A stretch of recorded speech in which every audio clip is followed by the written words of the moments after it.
Ne vous fiez pas à l'apparence. Tout ce qui brille n'est pas de l'or. Ce n'est pas parce que quelqu'un porte le col pastoral qu'il est réellement pasteur. Ce n'est pas parce que quelqu'un porte une croix. Ce n'est pas parce que quelqu'un prie qu'il est chrétien. Non. On les reconnaît à leurs fruits. Qu'est-ce qu'ils produisent comme acte? Qu'est-ce qu'ils produisent comme fruits? C'est ça ce qui est important. Alors ce matin, j'aimerais donc avancer pour montrer 2 points importants. Qu'est-ce qui fait qu'aujourd'hui, les chrétiens que nous sommes, nous prions, mais nous constatons qu'il y a des choses qui ne marchent pas. Et on se pose la question, d'autres sont même prêts à quitter les églises. D'autres vont même déjà d'église en église. Nous suivons, nous assistons à une migration ecclésiastique.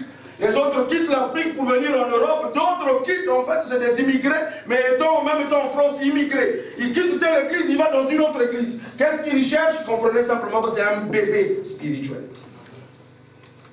Parce que là où il priait, on parlait de Jésus. Et là où il va aussi, on parle de Jésus. Au final, son pasteur et le pasteur, là où il est allé, ils ont le même maître. Alors pourquoi tu as quitté? Immaturité spirituelle. Pourquoi? Parce que les gens, en fait, interprètent la Bible à leur manière. Ils veulent que Dieu soit dans leur sens.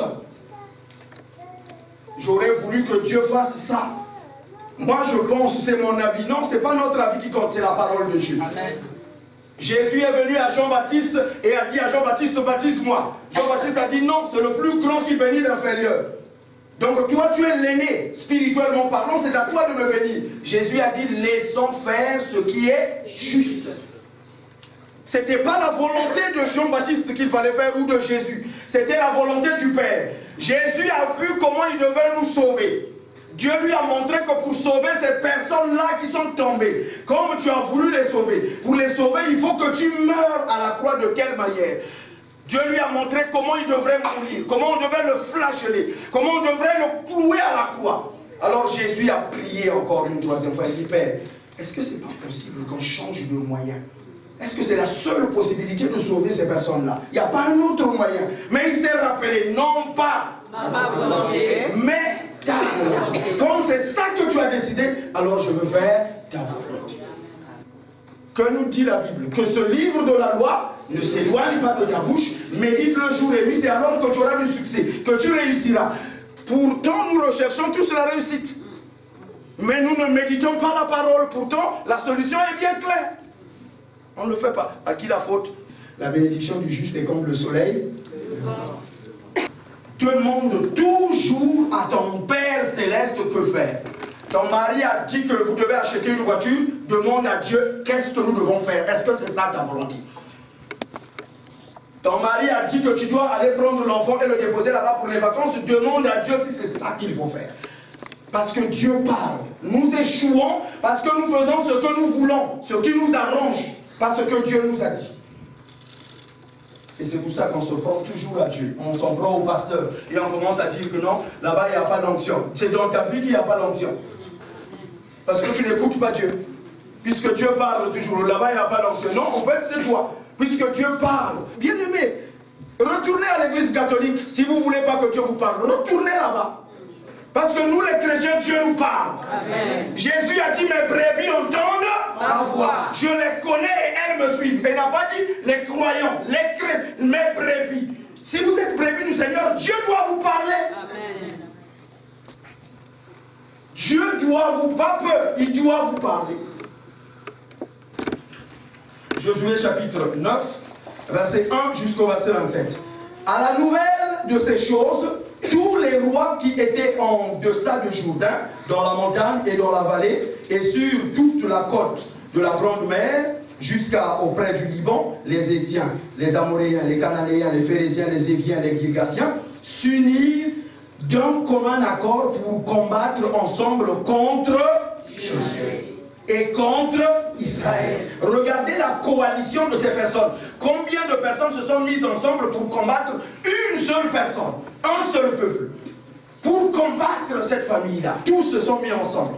Et on nous dit au verset 3, les habitants de Gabaon, de leur côté, lorsqu'ils apprirent que de quelle manière Josué avait traité Jéricho et Haï, eurent recours à la ruse.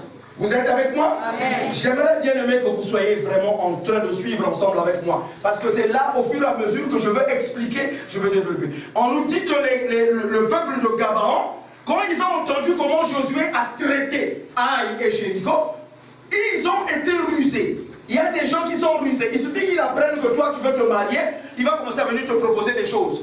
La ruse, c'est ça, c'est pas un bon mari. Mais comme il a entendu que toi tu as divorcé de ton mari et que maintenant tu es libre, il veut abuser de toi. Alors il va commencer à te proposer des choses. La ruse. On nous dit, ayant entendu parler de ce que Israël avait fait, les Gabaonites alors eurent la ruse. Et qu'est-ce qu'ils ont fait dans leur ruse?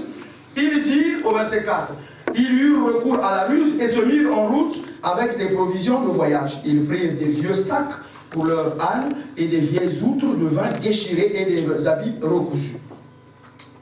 Ils portaient à leurs pieds des vieux souliers raccommodés et sur eux des vieux vêtements. Et tout le pain qu'ils avaient pour nourriture était un pain sec et en miettes. Ils allèrent auprès de Josué au camp de Gilgal et lui dirent, ainsi parle, et ainsi qu'à tout Israël. Nous venons d'un pays éloigné et maintenant faites alliance avec nous. Retenez bien ce mot-là. J'en ai parlé et il est sur notre programme. Alliance. Dieu traite avec chacun de nous sous la base d'une alliance. Tel que vous êtes là, que vous le sachiez, que vous ne le sachiez pas, vous avez une alliance avec Dieu. Amen. Je ne sais pas avec quel Dieu, mais chacun de nous a une alliance. Il y a de ceux qui ont des alliances avec des démons, il y a de ceux qui ont des alliances avec leur arrière-arrière-grand-père, il y a de ceux qui ont des alliances avec Dieu. Donc, c'est ça ce qui fait que les chrétiens maintenant ne grandissent pas. Parce qu'ils ne comprennent pas que tout ce qui se fait dans un cadre. Il y a une alliance. Et une alliance, c'est quoi? C'est un contrat, c'est un pacte. Il y a des choses que toi, tu dois faire et la partie adverse doit faire.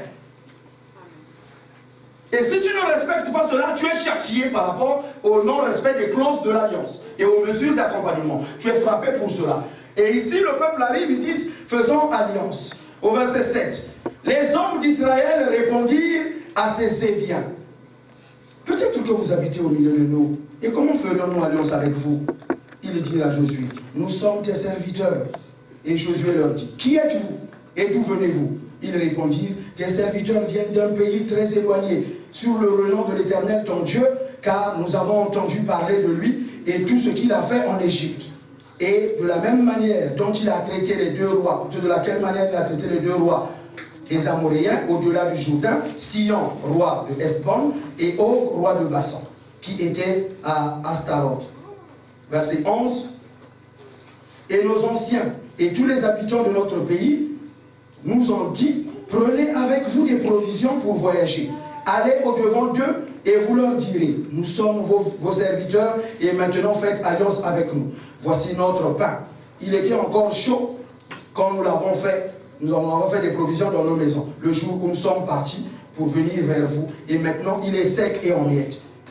Ces outres à vin que nous avons remplies toutes neuves, les voilà déchirées. Nos vêtements et nos souliers sont usés par l'excessive longueur de la marche. Maintenant, suivez le verset 14. J'aimerais que tout le monde puisse en lire cela. Tous à haute voix. Verset 14. Les hommes d'Israël et ils ne soulignez cela. Si la Bible que tu es en train de lire, c'est ta Bible, souligne le verset 14. Les hommes d'Israël prirent leurs provisions. Les provisions de qui?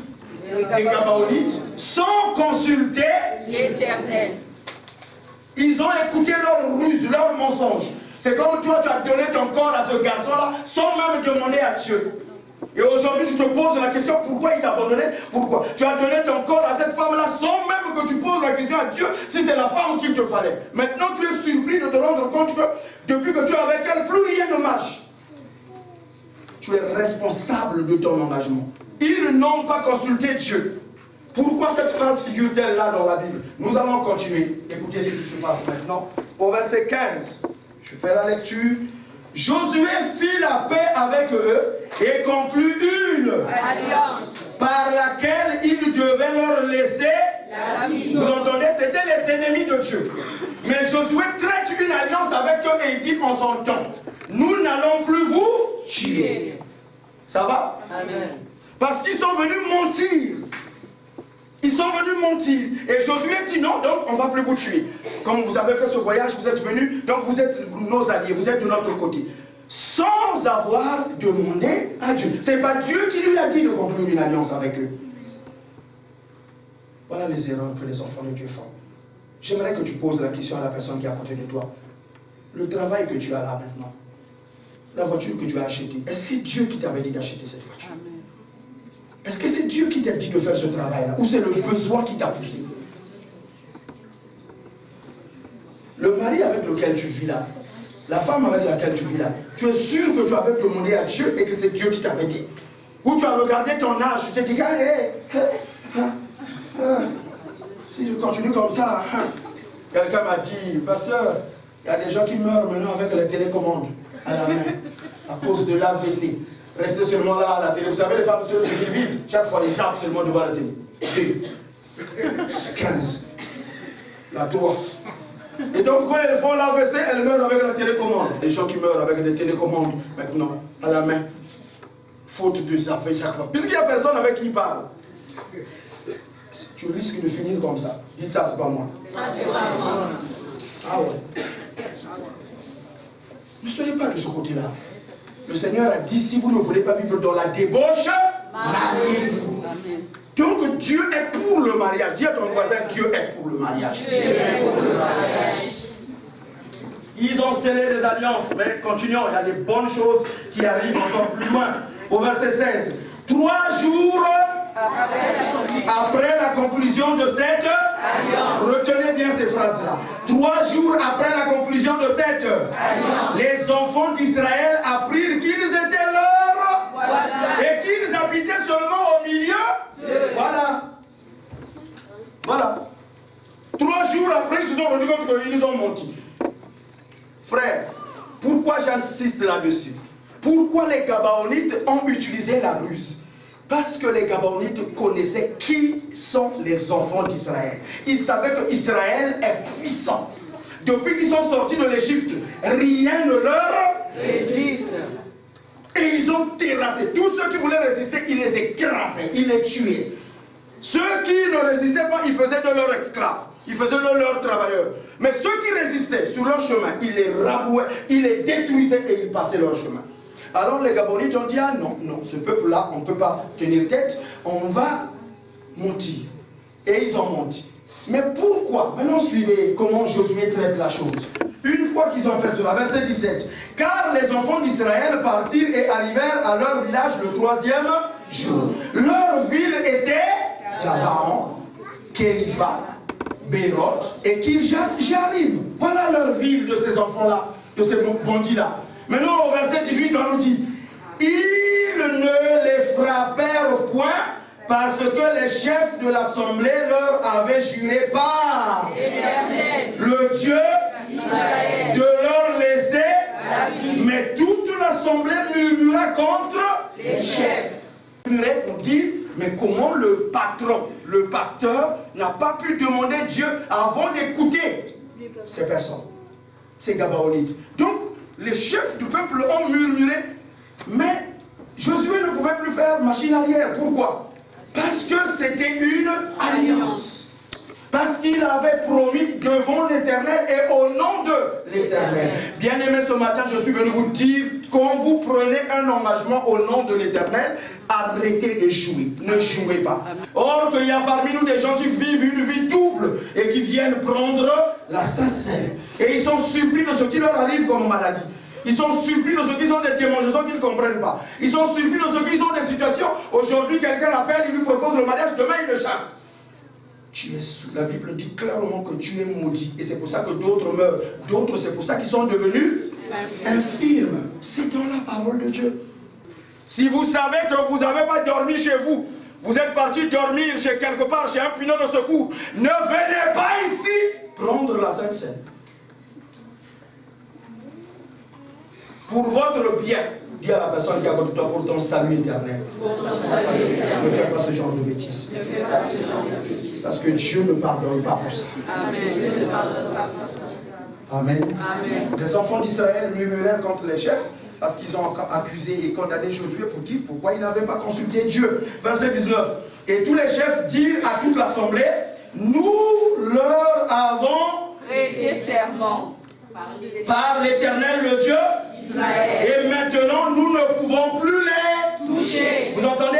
Quand vous avez juré, Paul Mich, Claire, quand tu as juré, quand tu as dit à quelqu'un, je veux t'aider, même si la personne c'était ta femme et elle te quitte, tu avais promis devant Dieu que tu devais l'aider, aide-la.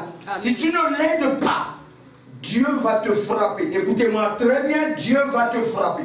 Et ce matin, je ne veux pas insister. Je veux nous montrer dans la Bible comment ceux qui ont réussi ont respecté Dieu et ils ont réussi. Et quand ils ont fauté, Dieu les a frappés. Nous voyons là qui est en train de conduire le peuple. Josué. Voilà, il fait une bêtise. Sans consulter Dieu, il accepte une alliance. Et voilà que les gens après se rendent compte. Maintenant, qu'est-ce que ça va entraîner? Suivez très bien. Josué a accepté qui? Les Gabaonites. D'accord? En alliance avec le peuple d'Israël. Quand on fait alliance, donc on devient des alliés. Si tu as un problème, je viens t'aider. Si j'ai un problème, tu viens m'aider. C'est ça l'alliance. On devient partenaire. Alors Josué a fait cette bêtise. Et qu'est-ce qui va se passer au final? Au verset 20. Voici donc comment nous les traiterons. Nous leur laisserons la vie afin de ne pas attirer la colère de l'Éternel à cause du serment que nous leur avons fait. Voilà des gens qui connaissent Dieu. Verset 22. Josué les fit appeler et leur parla ainsi. Pourquoi vous avez usé de tromperie en disant que nous sommes venus de très loin, tandis que vous étiez seulement nos amis et que vous habitez à côté? Verset 23, il dit, maintenant vous êtes Maudit. Vous entendez ça? Josué les a maudits. Josué dit, comme vous avez maudit, ce n'est pas Dieu qui les maudit. C'est Josué qui dit, maintenant vous êtes Maudit. Quand ils sont venus pour la première fois, il a traité avec une Alliance. en tant que des alliés. Comme il s'est rendu compte déjà qu'il a juré au nom de l'Éternel, il ne peut plus les tuer parce qu'il fallait qu'il les tue. Et comme il ne peut plus les tuer, alors il lui dit, maintenant je suis pris dans mon propre piège, mais il faut que vous ayez une sanction. Écoutez très bien. Il dit au verset 23, maintenant vous êtes maudit, et vous ne cesserez point d'être dans la servitude de couper le bois et de puiser l'eau pour la maison de Dieu. Verset 24. Ils répondirent à Josué et dirent, on avait rapporté à tes serviteurs ton Dieu, à Moïse, ton serviteur, pour vous livrer tout le pays, pour en détruire devant vous tous les habitants. Et votre présence nous a inspiré une grande peur. C'est pour notre vie, plutôt une grande frayeur pour notre vie. Voilà pourquoi nous avons agi. Verset 25. Et maintenant, nous voici entre, traite-nous comme tu trouveras bon et juste, et nous, de nous traiter plutôt. Josué agit de la sorte à leur égard comme il avait décidé. Et il les délivra de la main des enfants d'Israël qui ne les firent plus mourir. Mais il les destina dès ce jour-là à couper le bois et à puiser de l'eau pour l'assemblée et pour l'autel de l'Éternel dans le lieu que l'Éternel choisirait. C'est ce qu'ils font encore jusqu'aujourd'hui. Quelqu'un m'entend? Amen. Vous avez vu, Dubaï est en train d'être construit. Amen. Vous avez vu Abu Dhabi, toutes ces villes sont en train d'être construites d'une manière gigantesque. Ils ont construit un monument plus que la Tour Eiffel. Ils sont en train de construire un métro qui va passer sous la mer. Mais lesquels qui font la main d'œuvre? Les Indiens. Les Sri Lankais. Il y a des gens que Dieu a dit, toute votre vie, comme nous venons de le voir là, vous ne ferez que ça. Josué les a maudits. Josué avait maudit la ville de Jéricho. Quand il a conquis la ville de Jéricho était barricadée, il y avait des murailles autour. Quand Josué a détruit les murailles de Jéricho, il a dit, le monsieur, roi ou pas, qui viendra rebâtir ces murailles-là, quand il va poser la fondation, son premier fils va mourir. Malgré cela qu'il fasse entêter, il va finir les murailles. Quand il posera le dernier niveau, son deuxième fils mourra.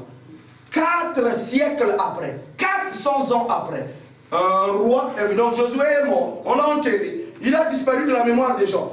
4 siècles après, un roi est venu rebâtir les murailles de Jéricho. Quand il a posé la fondation, son premier fils est mort. Quand il a posé les murailles, son deuxième fils est mort, comme Josué l'avait dit. Donc ne jouez pas avec les alliances et la parole que l'homme de Dieu sort de sa bouche. Quelqu'un m'entend? Dès l'instant que l'huile est tombée sur la tête de David, il est devenu une autre personne. Dès le jour où je vous ai point, vous avez été point ici, pasteur Alexis, et tout le monde, Christelle, tout le monde, Léonce, votre vie a changé. C'est vous qui jouez avec votre vie. Votre vie n'est plus la même. Quand vous allez quelque part, vous prenez possession de ce mur. Quand vous touchez un mur, le mur est saint. Réalisez cela. Vous n'avez pas besoin de dormir, d'attendre. Non, la paix de Dieu vous donne la paix et le sommeil. Alléluia. Quelqu'un m'entend? Ce matin, je suis venu te dire une seule chose. Apprends à consulter d'abord Dieu avant de faire quoi que ce soit. Les autorités de Keïla livreront-elles à lui? Saül viendra-t-il vraiment contre ton serviteur? L'a entendu dire. Éternel Dieu d'Israël, je t'en prie, informe ton serviteur. L'Éternel répondit, il viendra. David ajouta, les autorités de Keïla me livreront-elles à Saül, moi et mes hommes? L'Éternel répondit, oui, elles vous livreront. Amen. Écoutez ce que David dit. Il a entendu, il dit, est-ce que ces habitants de Keïla vont-ils m'attaquer comme je l'ai? C'est-à-dire qu'on lui a rapporté, chef, ils vont attaquer ce soir. Mais David ne se fie pas à cette information. Il consulte Dieu. Chrétien, consultant Dieu. Arriver en France, ce n'est pas une réussite. Il y a des gens qui échouent brillamment en France ici. Brillamment. Vous les voyez? Comment un pays comme la France où on dit qu'une puissance développée, comment il y a des SDF qui traînent ici? C'est des gens qui ont échoué. Comment y a-t-il des gens qui dorment dans leur voiture? Pendant 3 ans, 4 ans, ils dorment et vivent que dans la voiture. Comment ça? Ce n'est pas des gens qui sont naturalisés, français de souche. Quand vous êtes sous la malédiction, rien ne marche dans votre vie. David consulte Dieu. Oui, est-ce que quand j'irai, est-ce que ces habitants-là, j'irai au milieu d'eux, me cacher au milieu d'eux? Est-ce qu'ils vont me livrer à mon ennemi? Dieu dit, ils te livreront. Voici ce qui est écrit. Allons-y tous ensemble. David consulta en disant, poursuivrai-je cette troupe? L'atteindrai-je? L'Éternel répondit, poursuis, car tu les et tu délivreras les prisonniers. Vous entendez? Si vous remontez, vous allez vous rendre compte qu'on est venu prendre ces femmes, toute la population qui était là. Attends, quelqu'un vient chez toi, il vient prendre ta femme et tes enfants, et tu arrives, tu demandes d'abord à Dieu, est-ce que je dois le suivre? Vous ne trouvez pas ça qu'il y a quelque chose qui ne va pas? Mais c'est la logique. Non, David n'avait pas une logique, il consultait Dieu. Il a demandé à Dieu, quelqu'un peut-il le relire cela? Benjamin, tu as la page, verset 8. David consulta l'Éternel en disant, oui. Dois-je poursuivre cette troupe? Réussirai-je à la rattraper? Est-ce que je veux réussir à les... Tu peux les poursuivre sans réussir. Il y a des gens qui ont porté plainte.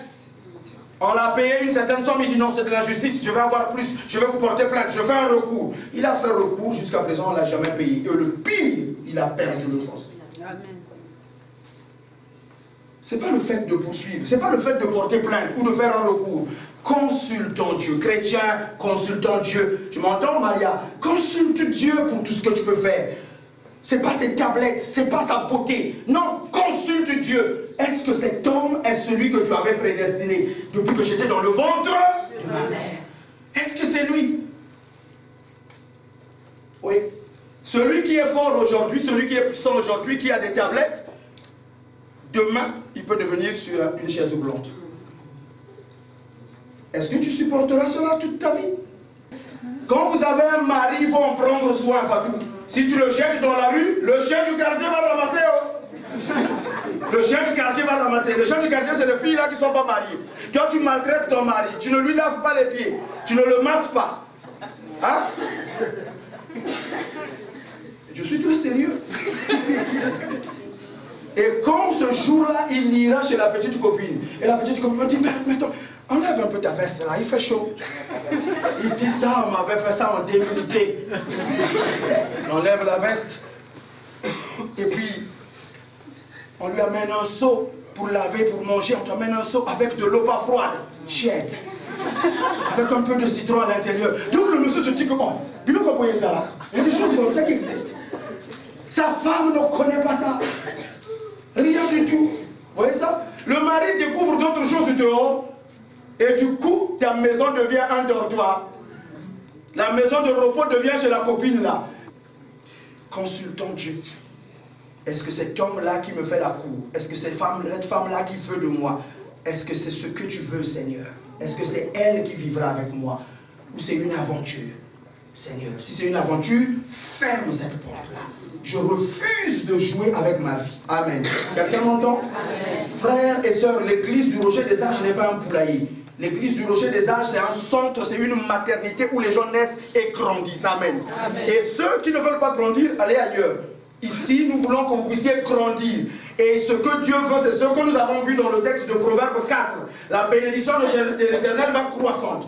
Quand tu es béni, tu dois grandir. David dit, est-ce que je dois les poursuivre? Ça ne s'arrête pas là. Il était roi, bien aimé. Dis à ton voisin, il était roi. Il avait toutes les femmes du village. Il avait toutes les richesses de la nation. Mais il consultait Dieu en toutes choses. Après cela, David en disant, monterai-je dans des villes de Juda? L'Éternel lui répondit, monte. David dit, où monterai-je? Et l'Éternel répondit, à Hébron. David y monta avec ses deux femmes, Achinoa de Gisraël et Abigaël de Carmel, qui était la femme de Nabal. David fit aussi nommer des gens qui étaient auprès de lui, chacun avec sa maison. Ils habitèrent plutôt dans les villes de Hébron. Les hommes de Juda vinrent et là ils oignirent David pour roi sur la maison de Juda. On informa David que c'était les gens de Jabès en Galade qui avaient enterré Saül. David consultait Dieu.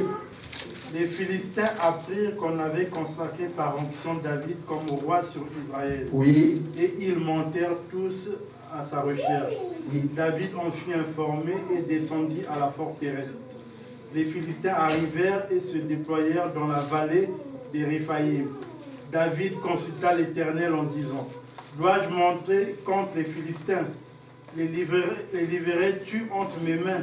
Et l'Éternel dit à David, monte car je livrerai les Philistins entre tes mains. Vous entendez? S'il vous plaît, j'invite toute l'assemblée, ne faites rien, ne faisons rien sans consulter Dieu.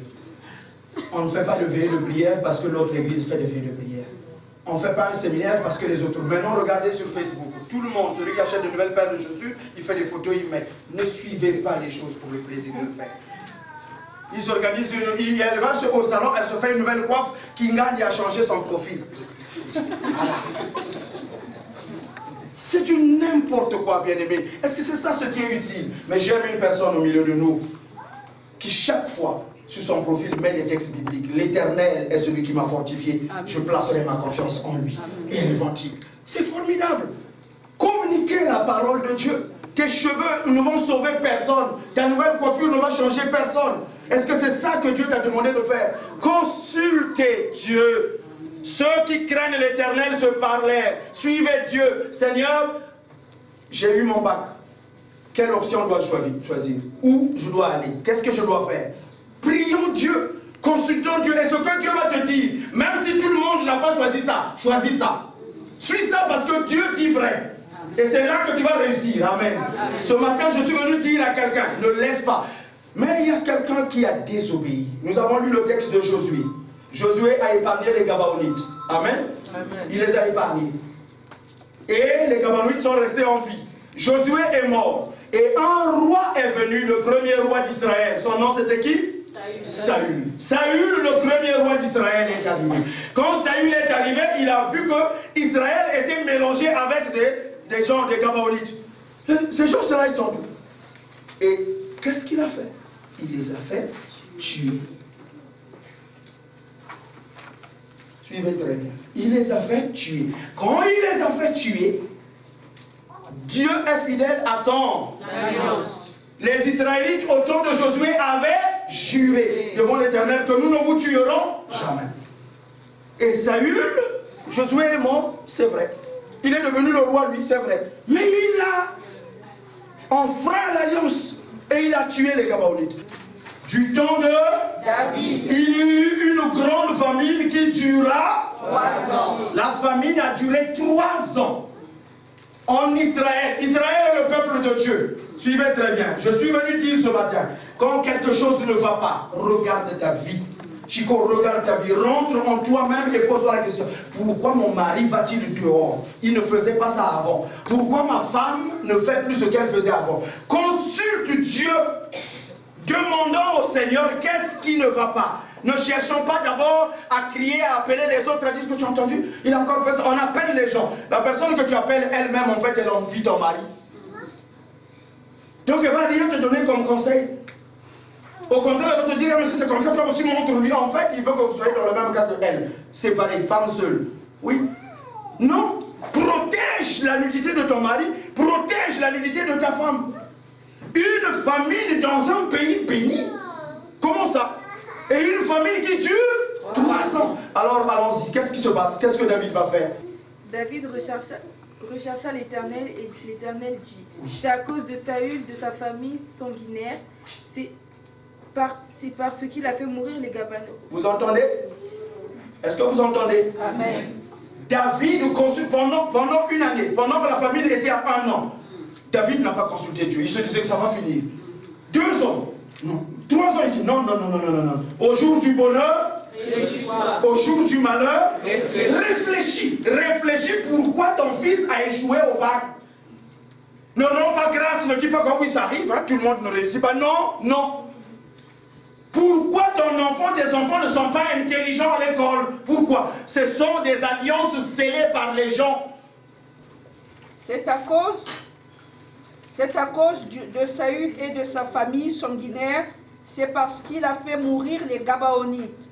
Le roi appela les Gabaonites pour leur parler. Oui. Les Gabaonites ne faisaient pas partie des Israélites. Vous entendez? Amen. Oui. C'étaient les survivants des Amoréens. Les Israélites s'étaient engagés envers eux par un serment. Pourtant, Saül avait cherché à les frapper dans son zèle pour les Israélites. Vous entendez? Verset 3, est-ce que tout le monde est à la page? Amen. David dit aux Gabaonites, que puis-je faire pour vous et avec quoi ferai-je expiation afin que vous bénissiez l'héritage de l'Éternel. Vous entendez ça? Amen. Charles, tu me suis? Amen. David, le roi, il dit, le peuple de Dieu est maintenant maudit. Il y a des enfants de Dieu maudits au milieu de nous. Pourquoi? Parce que tu as fait quelque chose que tu n'as jamais confessé. Tu caches cela. Parce que tu as fait quelque chose dont tu as honte de dire, d'avouer. Parce qu'en fait, tu es dans une alliance que ton père avait contractée. Et quand ton père a signé cette alliance, tous ceux qui étaient dans son sein, dans ses reins, vous faites partie. L'alliance est caractérisée générationnellement, c'est-à-dire tous ceux qui font partie. Si je signe une alliance, moi, tous mes enfants vont hériter de cette alliance-là. Si c'est une alliance de bénédiction, ils sont bénis. Si c'est une alliance de malédiction, ils sont maudits. C'est pour ça que vous voyez, il y a des femmes au milieu de nous. Même si tu l'épouses, vous finirez par divorcer. Parce que dans sa lignée, c'est comme ça. C'est-à-dire, leur père avait sacrifié ses enfants dans le but qu'ils peuvent se marier, mais ils ne resteront pas au foyer. Ils vont avoir des enfants, mais après on les chassera. Pose la question, mais pourquoi? Demande à ton mari, mais pourquoi tu as chassé cette femme-là? En tout cas, je ne sais pas. Je ne sais pas en tout cas. Je l'aime toujours, mais... C'est-à-dire, comme on est ensemble, il y a quelque chose qui ne va pas. Oui. Quand tu vis dans sa maison, il sent qu'il y a 2 hommes. Oui. Bien-aimé, Dieu veille sur sa parole. Vous voyez des gens, il a un poste, ce qui est bizarre. Il n'est pas intelligent, mais comment il a fait pour devenir directeur? Il y a un totem dans sa famille, c'est à lui qu'on a donné ça. Et ce totem dans cette alliance-là, lui en contrepartie, il a sacrifié toutes ses filles. Vous voyez, c'est des belles filles, mais jamais elles peuvent avoir des enfants, jamais elles ne restent dans un foyer. Pourquoi? Chaque fois c'est comme ça. Il y a un lien, il faut, et nous verrons dans les jours à venir comment sortir de ces alliances. Amen. Peuple de Dieu, nous avons une alliance avec le Seigneur Jésus. Car le Seigneur, dans la nuit où il fut, il prit, après avoir rendu grâce, il le rompit et le donna à ses disciples. Ceci est mon corps qui a été livré pour vous. Après le souper, il prit une, et il dit, cette coupe, c'est la coupe de la nouvelle alliance. Nous avons une alliance, mais cette alliance a des clauses. Il y a des choses que tu dois faire, il y a des choses que Jésus est appelé à faire.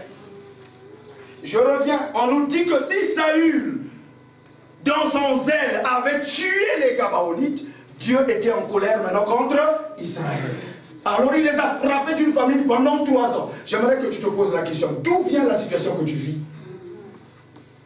D'où vient la situation que tu vis? On a donné des médicaments, tu as vu les spécialistes de cette maladie, elle ne quitte pas. Pose-toi la question, d'où vient cette maladie? Parce que Dieu ne ment pas. N'a-t-il pas dit que vous imposerez les mains aux malades, les malades seront guéris? N'avons-nous pas imposé les mains aux gens ici qui ont été guéris? Amen. Comment ça se fait que toi, ta maladie-là ne quitte pas? Comment? Il y a un problème. Ce matin, je suis venu montrer à chacun de nous que tu es responsable de la situation que tu vis. Quelle est ton alliance avec le Seigneur Claude? Quelle est ton alliance? David dit aux Gabaonites, oui. Que puis-je faire pour vous? Avec quoi puis-je faire l'expiation afin que vous bénissiez l'héritage de l'Éternel? Oui.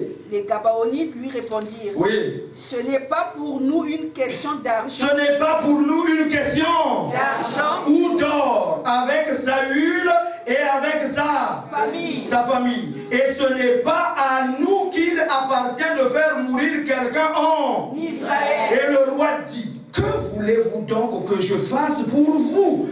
Ils lui répondirent au roi, puisque cet homme nous a consumés et qu'il avait le projet de nous détruire pour nous faire de tout le territoire d'Israël, qu'on nous livre cet homme d'entre les fils de ses fils et nous les pendrons devant l'Éternel. Donnez-nous 7 personnes de la famille de Saül et nous allons les pendre. Vous voyez la sentence? Et Dieu est témoin. Dieu assiste.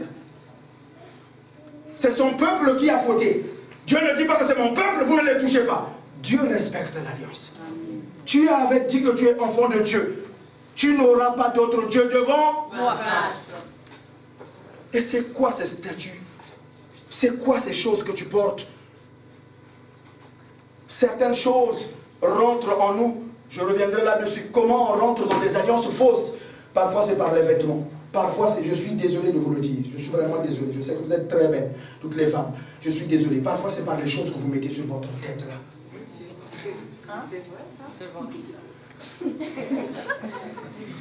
Parfois c'est par les bijoux que vous portez. Vous savez que chaque fabricant de bijoux, quand il fait son bijou, il le consacre à un Dieu. Il fait des incantations sur ce bijou là. Donc quand tu prends ça, c'est pour ça que chacun de nous a reçu une huile d'onction. Sanctifier cela, nous avons dit que tout ce sur quoi l'huile tombe devient saint. Non, très saint. Très saint. Très saint. Tout ce qu'on me donne comme vêtement, tout ce que je prends, qu'on me l'offre ou pas, avant de le mettre sur mon corps, je le dédie au Seigneur. Ce vêtement, Seigneur, m'a été offert, mais toi tu sais qui l'a fabriqué et Père que quiconque. Tout ce que vous portez, c'est vous-même. Amen. Ce que vous portez, regardez Élie. Il y est parti au ciel. Élisée a pris son manteau. Le manteau que Élie avait porté. Il est venu devant le Jourdain. Il a dit, où est donc le Dieu d'Élie? Il a pris le manteau. Pas la Bible de Élie, le manteau. Il a frappé les eaux. Le Jourdain, c'est difficile. Amen. Regardez Jésus. Il prie, il est en train de marcher. Une femme vient toucher son. Une puissance sort de lui et guérit cette femme. Nous terminons, s'il vous plaît. Aujourd'hui, que chacun d'entre nous regarde sa vie. D'où vient la situation que tu vis? Vous voyez ça? Saül était mort. Mais là, c'est qui subit? C'est qui subit? David. 3 hommes de famille. Il ne comprend pas. Un roi, le peuple à la galère, il ne comprend rien. Mais la première des choses qu'il fait, David, il va consulter Dieu. Dis à ton voisin, apprends à consulter le Seigneur. Apprends à consulter le Seigneur. Amen. Amen.